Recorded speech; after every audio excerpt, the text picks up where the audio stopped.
Alright, natunog ka nga ako na idol guys. Siyempre yan. Siyempre doon. Kita kayong gold mo eh. Kapag kasakit sa umpiro eh. Pwede makilatis niyo mo? Marami na. Kuan man siya, may ito man siya. Ah, ito. Kasi baga na itanaw kay base gold ba? Ate, check natin.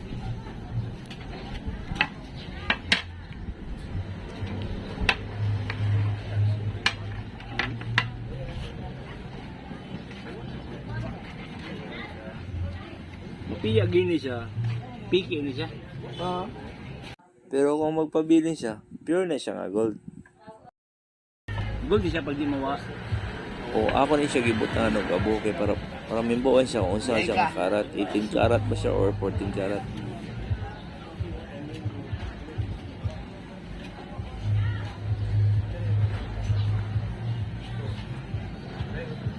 Tuma naman. Aday, ito dali lang. Urado ni Wit. Hindi, makimata kay Eh, check pa rin natin. Bukas lang ba? Kung ano ba yun ba? Ano ba yun na ka? Be, tanong ko be. Gatas na kita. Loh, Alo! O 18 karat siya mga idol. una yun. 18 mili. Idin? Oo. Na naman, timbaw natin. Timbang nga natin, timbang ibig ay para pangkunin natin din.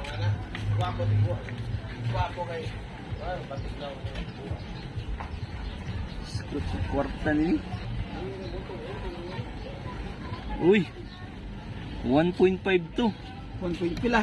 1.52 times 3.5. Uy, 5 mil. Oo, ayos na. Ginagyan ha? Kwarta rin kayo rin. Ha? Ano man na siya?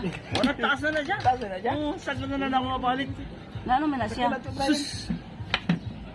5 mil tris. Natunog sa akong chinilas ba? 5 mil tris ba yun? Ha? Natunog. Tunog siya chinilas. Naka-timing ka ha? Nakatulog ka pa? Ngayon na ngayon na timing ba? Mako kasakit sa unti eh. Di man ba na ito? Bilas ko. Chinilas ko. Karo? Araw. Oo, tunog. Isip ko yun ito. Sara lang? Oo, saan alam? Di ka man banda. Pitog lang ha. Hala. 1, 2, 3, 4, 5. 5 mil, 320. 3.20. Ano? Oh, Nagkakwarta uroy. Oh, congrats kayo. salamat kay. Supra yan ha. Salamat. May ano yung Sige. Okay. Nasakitan siya guys, kaya natunog pero wala dama, nakakwarta.